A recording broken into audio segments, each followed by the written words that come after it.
so bored. You need to walk the other way. I tell you once more. Please get out of my way. I don't want you no more. We're done here, boy.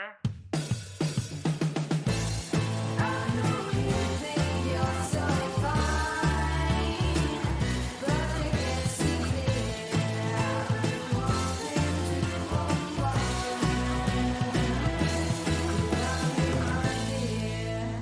Hello and welcome to Women Leading in Cannabis. I'm your host, Kyra Reed. Thank you for joining us. Our guest today is Marianne-cursetjee, founder of Alibi-Cannabis. Welcome to the show, Marianne. Hey, thanks, Kyra. It's great to be here. Marianne is an experienced entrepreneur focused on building business through relationships and integrity. With an MBA, experienced in Fortune 50 companies, founding an e-commerce company, and more, Alibi-Cannabis is the culmination of all of her experience. Well, welcome, Marianne. I'm really looking forward to getting to know you today. Yeah, you too, Kyra. I'm glad this worked out. Me too. So how did you go from working at a Fortune 50 company to starting a cultivation business in cannabis? Well, that's a really interesting story, as I found everything in cannabis has a story behind it. And my experience took several turns. One of them was I founded an e-commerce in between. So I started an e-commerce company probably 20 years ago and ran that for over a decade. And through that, learned how to use technology to build relationships with customers and how to manage all the logistics of supplying things on time and manage the business. And then after I sold that business, I was diagnosed with breast cancer. And that's what changed the trajectory of my career and my path into cannabis. As I was going through treatment, which included surgery, chemo, radiation, a friend gave me some cannabis and said, "You've got to try this. This will help." And I was a little bit dubious, but at that point I was like, sure, why not? I'll try anything. If it works, great. And it was better than working. It was amazing. It completely transformed my treatment and set me on a pathway for health. And then we bought the property where the farm is and started a farm. It is amazing how many women I talk to that were brought to this industry through the same kind of pathway, through an illness. And it completely opened the door for them, and not only a new way of dealing with their health, but an entirely new career trajectory. Yeah, it is amazing. And it's the more I learn about the paths that other people have taken and what it took to get us to this place of quasi-legalization, it's just amazing the people that are dedicated to the plant and working to make the industry flourish. So tell us about Alibi Cannabis and what you do now. So our farm, we are licensed in Oregon. So we're an indoor farm, Tier 2 license, so which means we can grow up to 10,000 square feet of canopy. And being in Northern Oregon, we're indoor as opposed to the Southern Oregon and California stuff, which is outdoor. So it's different from farming, traditional farming, in that because it is indoor, it's more manufacturing-like. So we take the farming and the care for the plants and mix that with technology so that we have a controlled environment to grow, so that we have consistency and reliability. And we are set up to harvest every month, and we have about a dozen different strains, and we are constantly testing new strains to see what the market likes, and try to grow the top quality at fair prices and build relationships with the stores and our customers.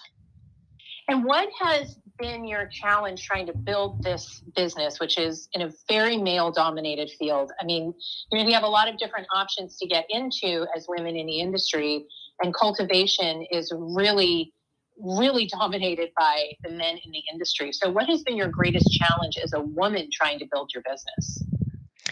Well, I think part of it is that just building a business, regardless of your gender, is so difficult. Indoor cultivation is the most expensive way to grow cannabis. And so it takes a significant amount of capital and a significant amount of investment. And with the risks around licensing, that was the initial struggle, is that we had to invest a ton of money and a ton of work before we even got our license. And at that point, there was a risk of, are we even going to get licensed? Is this all going to be for naught? But fortunately, we were able to pass those hurdles and got licensed. And specifically now, after having done this for a number of years, when I go to industry meetings, there are more and more women in the trade association meetings, which are great. But the leaders have historically been men. And I'm so grateful for so many of them. My philosophy is that you build relationships and connect and provide value in every relationship. So doesn't matter to me what your background is or what you look like or any of that. Just try to build a connection. And to me, that's what it's about, is bringing other women in, bringing other men in, bringing minorities in, and just building a collaborative environment where we can all carve out our space. Because this industry is so big, there are so many possibilities that it's not a question of competition. To me, it's a question of bringing more people in. And hey, if I can help another cultivator, I will do it, because they're not taking anything away from me. They're adding to the environment, adding to the industry.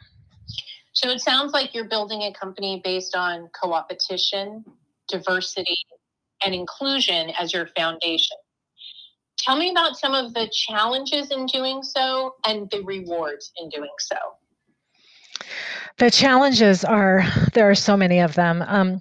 It is really tempting because, so in Oregon, the wholesale prices plummeted in 2018, and there were a lot of farms and a lot of other businesses that were overextended on debt and didn't have a good handle on their financials, and unfortunately they went out of business.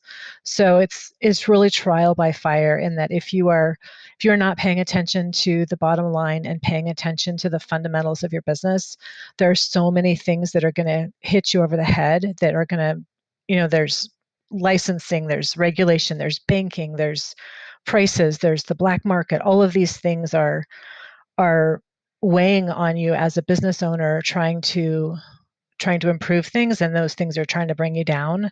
And so having those things in mind, you just have to keep going forward. And so the point is that it would be easy to slip into the dark side and do things in the unregulated market, but we have chosen to not do that. And we have also chosen to just maintain the course. We don't try to do anything shady. We don't try to do things that are not, that I would be ashamed of. I want to have a company that I'm proud of. So we take care of our employees. Our employees have health insurance, dental insurance, PTO. It's run like a real business, because that's what we are, and that's what we want to be, and we want to bring that professionalism and that integrity to the industry. That is absolutely amazing. Let's talk a little bit about how you see federal legalization impacting everything that you're working on building right now. And I'm curious, what are you excited about and what are you worried about when it comes to federal legalization? How it's going to impact, let's say too, not only how is it going to impact your business, how is it going to impact the organ market, and then how is it going to impact women and minorities in the industry? I think that is the biggest challenge that we have coming up as an industry on the horizon. I'm actually really excited about it. For a while, I was really nervous and afraid, but then I started thinking about the industry as a whole, and the fact that Oregon and California have really set themselves apart as cultivation states. And we do have cultivation knowledge. We know how to grow amazing product. I mean, the flower coming out of the West Coast is the best in the world.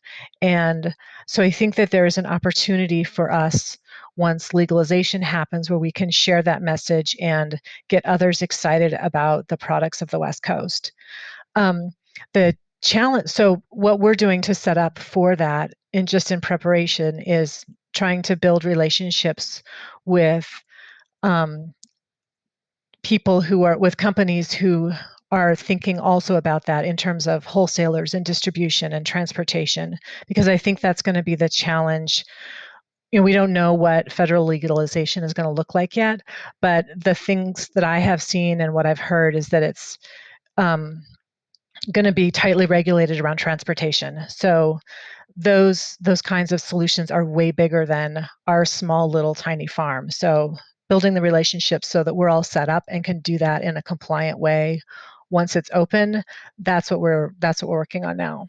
And how are you preparing your business for corporate raiders coming in? How are you preparing yourself to scale and stay competitive? That is just it's hopefully we've hit the magic button of scaling adequately so that we're growing what we need for today's market. The problem with indoor cultivation is that it's not we're going to go plow another acre and plant some seeds and we're good. An indoor facility is extremely expensive and takes a lot of time. So trying to figure out when the timing of that capital is going to happen compared to when we think federal legalization is going to happen. It's a challenge, and we're wrestling with that now. But I honestly think that federal legalization is at least 2 or 3 years away. I know others. I mean, I don't have any magic, any inside information or anything, but that's sort of my gut feel, and that's what we're planning on. Yeah, pretty much everybody I interview has that same feeling. 2 to 3 years is what it's going to take to get over some of those legislative hurdles. So do you have advice for women in the industry? I'd kind of like to get a view from being a cultivator in cannabis. Does the industry support you? Is there a good network of female cultivators? And what advice do you have for women who are contemplating getting into cannabis or getting a license to grow? The industry keeps changing, and so that's the good thing, is that even if your struggles today, the struggles tomorrow are going to be different. I get asked that question a lot, and what's interesting is that the people who have been most helpful and kind for me to get everything going are actually men. I went to so many women's conferences before COVID and tried really hard to connect with other women business owners, and it felt very cliquish. And not everybody, for sure. I mean, I made some great relationships, but I think from my experience, it's not about the gender, it's about building the relationship. And for whatever reason, I think sometimes women just get where they're focused on themselves. And I'm not going to say that even it's not just women. It's important for me to think outside myself and to find connections and value in anybody. And I haven't always experienced that. Have you found support for yourself now as a woman in the industry? I hear a lot from cultivators around the country, obviously focused on women. And there is a great deal of intimidation, real or imagined. This is the way that women feel. They feel intimidated. They feel shut out. They don't feel like they have access to the real estate or the deals or the support that they see their male counterparts getting. So do you have advice for women who are really trying to navigate this space or contemplating really taking it on, as to maybe some best practices, some places where they can find support? What exists here for them in the infrastructure of the industry? Yeah, I think that there are a lot of resources available, but what you said is totally true. Access to capital for women and minorities is significantly different than access to capital if you're a white male. And I'm part of an investor group that is working on changing that. So we are specifically investing in women and minority-owned businesses. And I think that's the right thing to do. And I think more and more people are going to see that. Not only is it the right thing to do for diversity and equity, but it's also the right thing to do for your money, because there's so much opportunity in this business to make financial returns. You just have to do it right. And so the resources that I have found specifically are your organization, Women Empowered in Cannabis, and then also our local trade association, the Oregon Cannabis Association, is really leading the efforts towards this. And I would encourage people to reach out and find their local trade association. And if it's not working for you, then you work to make it better. Instead of complaining and just being unhappy with the way things are, I think you treat it like an opportunity and say, okay, what's the vision for the future and what ideas do I have and how can I contribute to make the future better? I heard an interview one time with Elon Musk, and someone asked him what advice he would give to someone who's thinking about starting their business. And he said, if you need somebody on the outside to give you encouragement, then you shouldn't be doing it. That's a little harsh. That's really harsh. But I think his point is that there's just so much against you that you have to have that either within yourself or within your really, your tribe that's close to you, to propel you forward. And so I would just, if people have this burning passion to do it, then you just do it. There is no time like now to get started. The industry there's so much opportunity, and there's so many ways that women can make an impact and make things better and improve things, that if that's something that you want to do, just do it. There are places to get capital. There are places to get information. It's, you may have to dig a little bit harder, work a little bit harder, take some risks, but don't be afraid to reach out. And that was one of my mistakes when we first started the farm back 5 years ago, is feeling hesitant and feeling like asking questions was going to make me look stupid. But in fact, now I take that opportunity. If there's something I don't know, or if there's someone that I want to meet, someone I want to ask, for information, I'll just go do it. And it's, for me at least, and I don't know if this is the same for other women, but it was very intimidating to do that at first, but now it feels more natural. And I feel like that's really what we need to do, is to not be afraid to put yourself out there and to ask questions and say, hey, can you give me I'm looking for this. Is there somebody in your network that can help me? This is the sound that cannabis companies hear when they try to place an ad on Facebook, Twitter, or Google. The tech overlords' arbitrary discrimination against our industry is unfair, but until they change their restraint of trade policies, we need an alternative way to share our message with our customers. Cannabis podcasts are one of the last advertising platforms not controlled by the tech monopolies. And for as low as $9.99 a week, cannabis companies have the freedom to play their uncensored commercials to customers around the world. Don't let the tech bosses dictate how you run your business. Go to PodConX.com, that's PodConX.com, and for just $9.99 per week, you can go from this to this.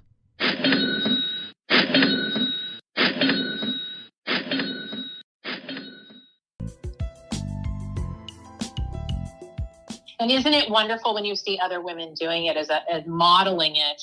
It gives permission to those around you to also step forward and say, hey, I need help. I'm confused. I'm feeling overwhelmed. There is a really great community, I think, for women in the industry.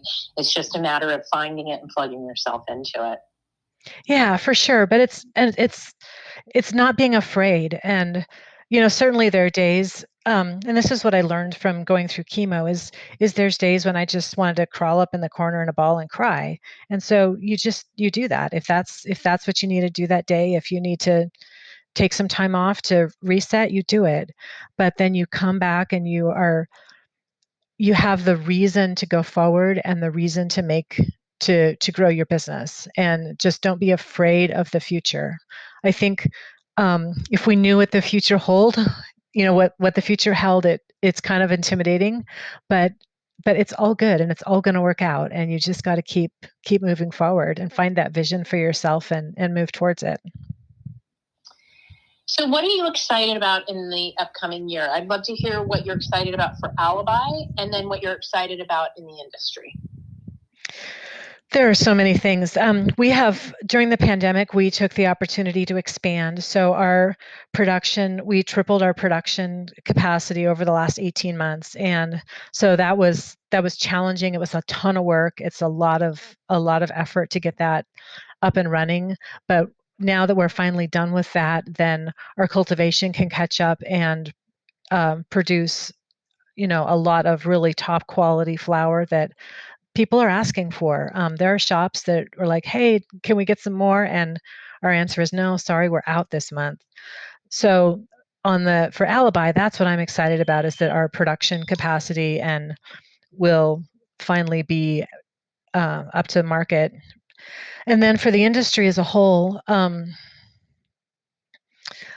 well, we talked about it a little bit already, but I think federal legalization is the next big thing. And it's really exciting to see what solutions people are coming up with to make that as easy as possible and as and how that's going to work out. So there's lots of ideas that have been floated, and I'm really excited to see where that lands us, because then people all over the US can have access to amazing cannabis.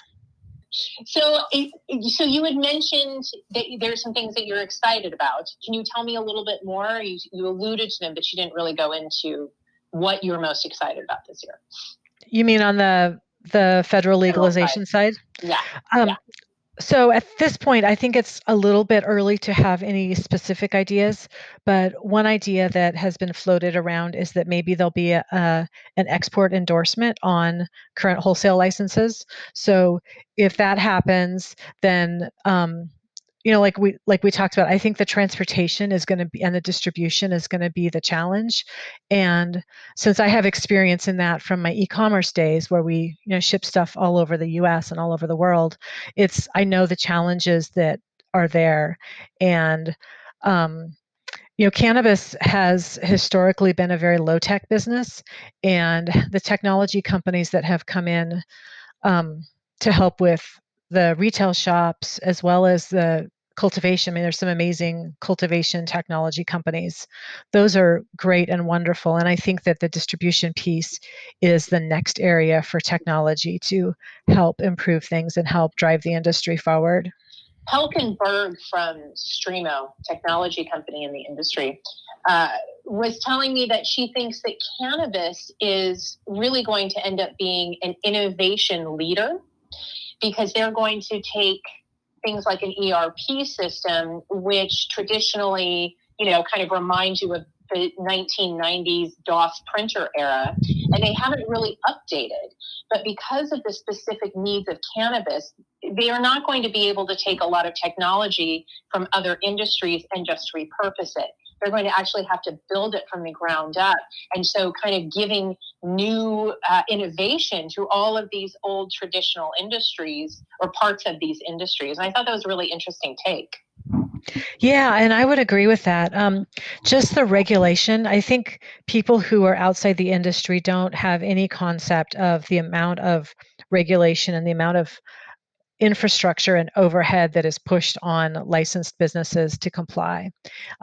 We are more regulated than any other business ever. I mean, even pharmaceutical companies, where you think that pharmaceutical things would be regulated, and they are, we have more regulations. And so what that does is that forces a lot of manual labor, specifically in the farm. Like, we have to tag every single plant with RFID tags. And that's a regulatory issue in Oregon, and we're working on changing it. But in the meantime, this is just a huge amount of labor that is forced on us by the regulators that we have to do to comply. And so innovative thinking is, for me, is figuring out how we can comply. So how we can effect changes in the law and then also comply with those in an efficient way. because there's so many inefficiencies built in because of the regulations. Mm-hmm. And what about banking? Banking is not. Some people are going to be upset at me for saying this, but I'm not as worried about banking. We have in Oregon, we have several credit unions that will take cannabis money. They charge an arm and a leg for it, but hey, I have a bank account. And there are also thoughts of having a state bank.